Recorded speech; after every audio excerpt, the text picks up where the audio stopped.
Hi everyone, this is Shane R. Monroe, and today we are going to fully configure not only controls, but graphics and everything to give you the absolute best experience while playing the horror survival game, The Forest. One of my favorite games. Obviously, I got over 200 hours logged into this, both solo and multiplayer. And I'm very excited. This is one of those games that I wish more people would play, that more people knew about, or that more people would give a chance to. I'm hoping that after this video, you will be excited to be playing The Forest right alongside me. So before we get started, I'm going to show you the controller layout. Let me bring that up for you. We're going to be using the official layout for The Forest. This is the Forest Steam controller template. We're going to be using this one. Essentially the one that's built in out of the box, right? We're going to do some configurations to it though. Let me show you the deck overlay that we're going to be using. All right, so as you can see here, we have different colored text. White text is what comes out of the box. So if you choose the layout for the Forest Steam controller template, the white stuff is what you get out of the box. The blue stuff is what I have added. And in a couple of cases, there's a little bit of designation that maybe tells you I invert the Y for the look on the right joystick. This is set inside the game options. Selecting items 1 through 3, you have to set in the backpack while you're playing, and I'm going to show you how to do that. Running and crouching are actually set up as hold, so you have to hold in a button to run or hold in a button to crouch. I like to toggle, so I tap the button once, I start running, I tap the button again, I stop running or crouching. So if you see it in blue, those are the things we're going to have to set in our configuration. The stuff in white you get for free. Most of the stuff is pretty straightforward. I probably don't have to talk much about this, other than the fact that the left on the D-pad, if you're never going to play this multiplayer, you could remap the left on the D-pad to do something other than the walkie-talkie, because you don't need the walkie-talkie when you're playing solo. Okay, so now let's go back to the Steam Deck's layouts. You can see under my quick settings here, I have enabled the back grip buttons.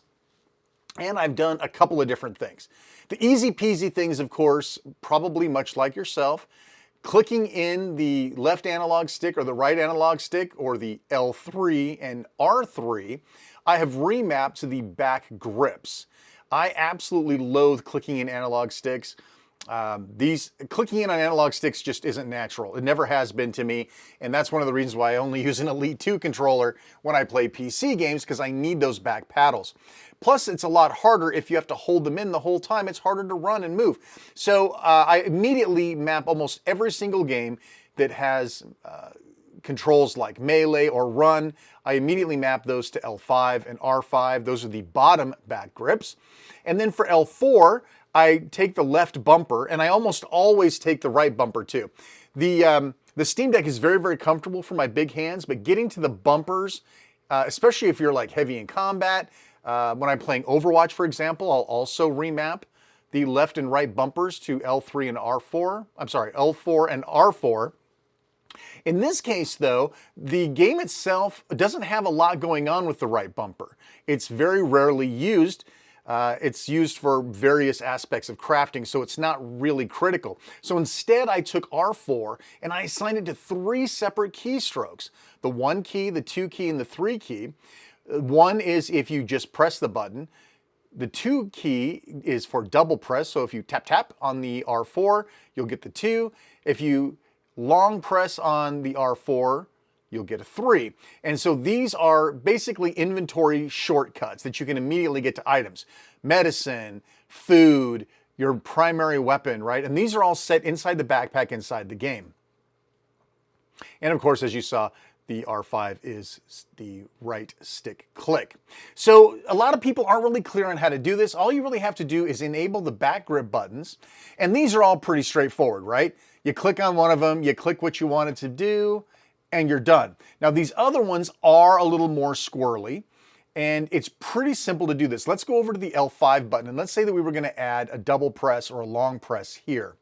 What we'll do is we'll go in and we'll add an extra command, right? So now we've got 2 L5s, which isn't exactly what we want, but we'll get to it in a minute. Let's go ahead and add a command. Let's say that we're going to remap the jump button. Well, I don't know why you would do this, but we'll do it for the sake of argument. Now we have two that are going to fire at the same time. Probably not what we want. So we're going to jump into the gear and we're going to change from regular press to double press. Great. So now if I tap L5, it'll simulate the left click stick, or in this case, run. If I double tap it, I'll get a Y button simulation. So that's pretty cool. So we're going to go ahead and remove that command. And let's see, reset the activation and delete the extra command. Now we're back to where we started. Okay, I know you guys are dying to get into the game. Enough of this controller crap. But hopefully you found the chapter jumps inside the video description so that you know exactly what section you want to jump to see what's going on. Everything else is set for default. So this quick settings back grip is the only thing that I changed. All right, so let's go ahead and jump into the game proper. I did not use any Proton compatibility, right? This is just out of the box. And we're going to play the Forest, not in VR. So I'm using the mouse to get around here for some of the menus and whatnot. Obviously, you can use the touch controls. That's fine as well. So what you want to do here is emulate what you see. 1280 by 800. Medium is fine because we're going to override that soon anyway. And in this case, display 1 is what you got. And in this case, we will not be setting windowed mode. All right, so we're going to go ahead and accept everything as we see here. Just tap play. That's all you've got to do. We're going to keep the overlay up on the side. And we'll get to the title screen here. I've already got a game in progress. I thought it might be better to show you a game in progress. That way we didn't have to go through the rudimentary crashing of the plane and all this other good stuff. All right, so real quick, before we get in there, we're going to go ahead and bring up our quick settings overlay.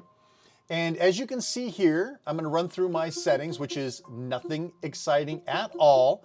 I'm using 4040.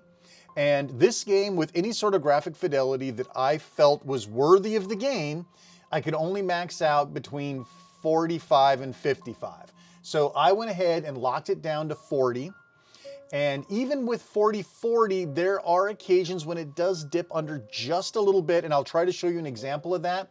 But for the most part, it's a pretty solid 40, and it's very, very playable. Everything else is as you were. All right, so I'm not going to leave that up.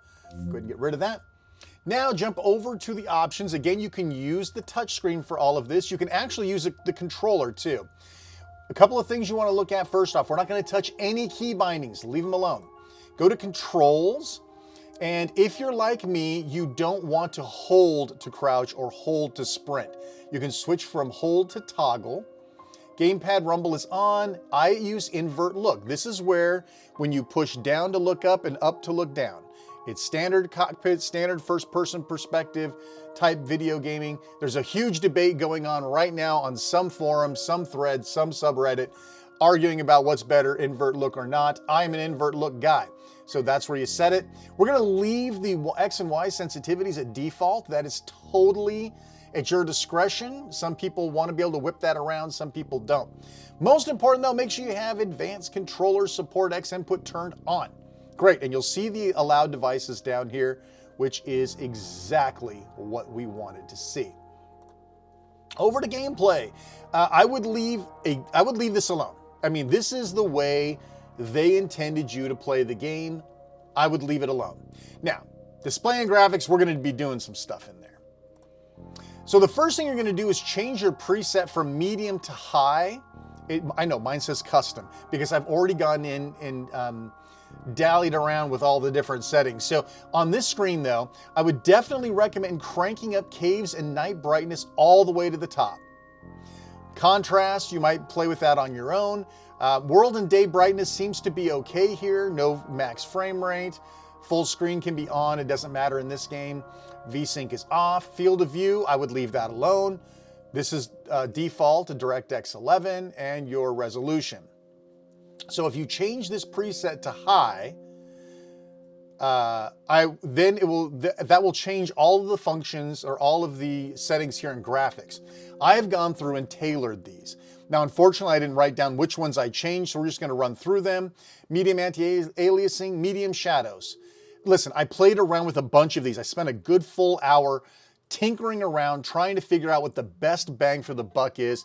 This screen represents the best bang for the buck, at least for me. Now, maybe you want higher shadow details, right? To you, that's important. You're going to have to turn something else down to get that. Far shadows, draw distance, sunshine occlusion. I don't think I touched any of that. Let me see, what did I do? I did touch, I believe, shadows.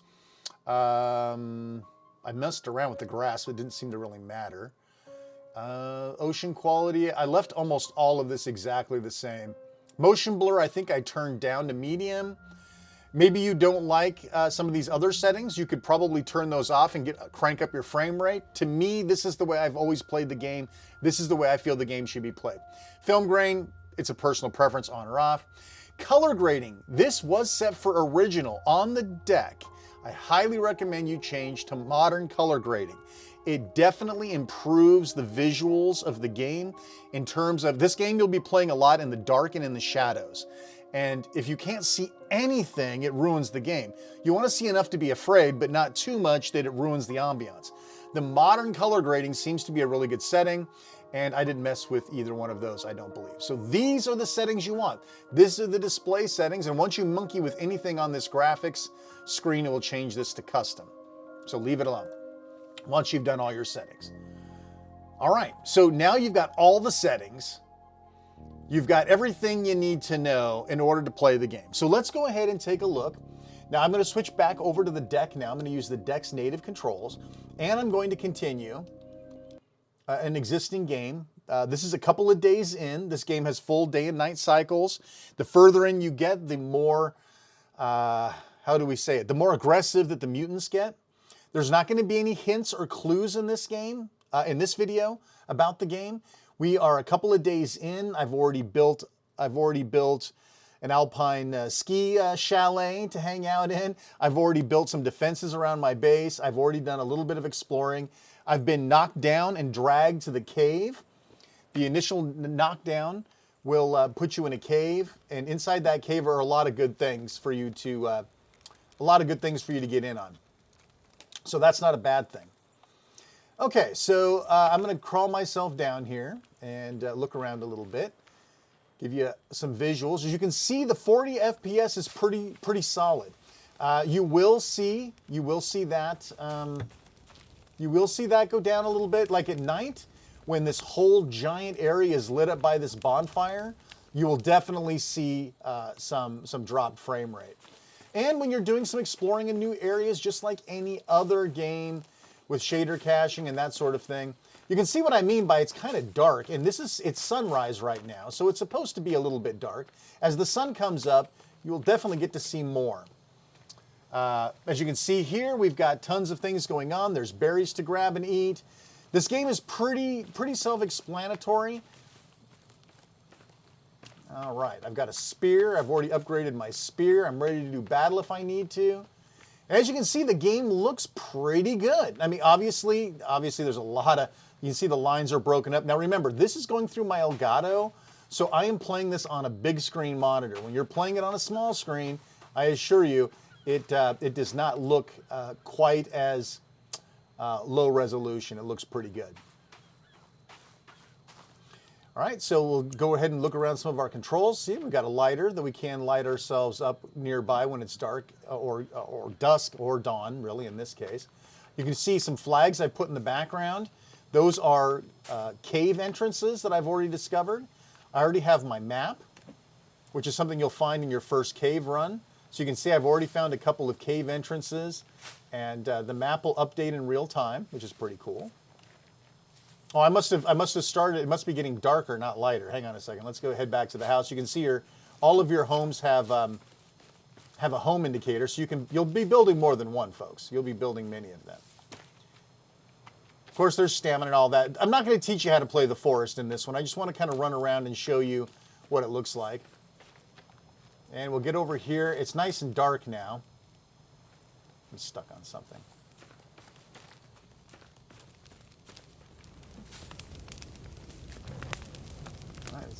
prime the fire a little bit.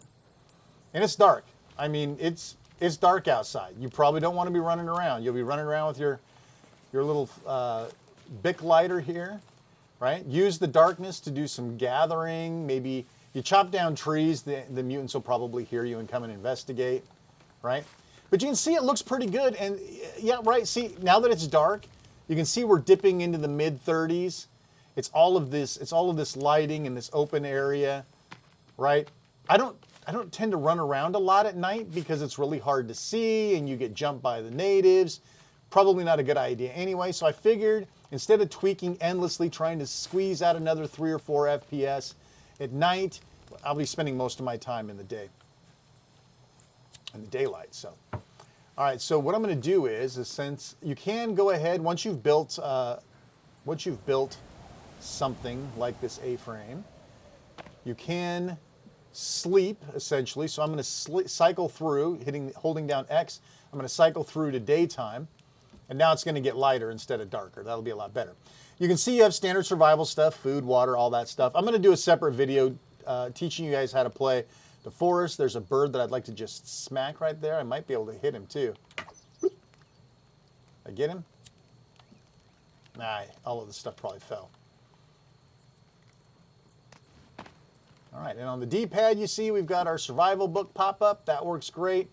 Bring up our inventory. You can see I've been very, very busy. I got to cook some meat. Everything works great. What I did promise to show you was how to set those quick settings, right? So if you go to the backpack, you can see right now that I have item 1 is soda, item 2 is booze, item 3 is plain axe, and item 4 is meds. So if you want to change that, hit right trigger, bring in the item that you want, click on the gear, and then say push which direction you want. So if I want to assign it to slot 1, I'm going to push left. All right, and then I'll bring, say, my fighting spear. We'll add that.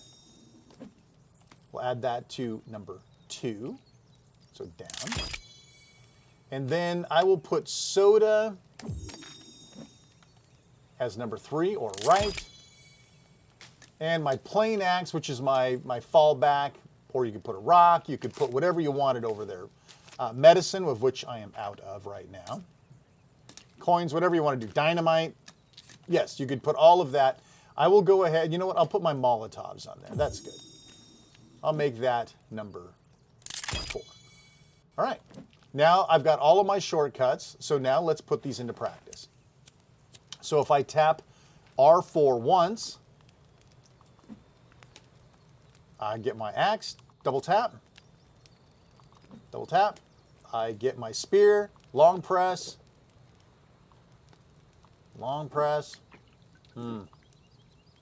Oh, you know what? I might have accidentally reversed those two, so now I'm sitting here guzzling soda the whole time. Let's go back up there. My bad. It'd be nice if they put frickin' numbers on them. Maybe they do that if you're in mouse mode. Oh, there you go. Yeah, I see. 1, 2, 3, and 4.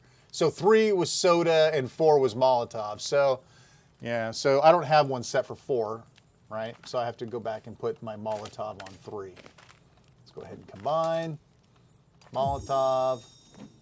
And we'll put that on 3 with the soda. Back out. All right, long press. Perfect, got my Molotovs. One press, axe. Double press, spear. Nice. All right, now we're playing with power, sort of. Oop, let me get rid of that. I didn't really want my map out. Perfect. All right, now we're ready to go and play the game and explore the whole magical world of the forest. One of my favorite games of all time, top 10 of all time. I love this game so much. All right, well listen, I hope this helped you. I hope this helped out. Please, you know the deal, like, subscribe, it helps the channel.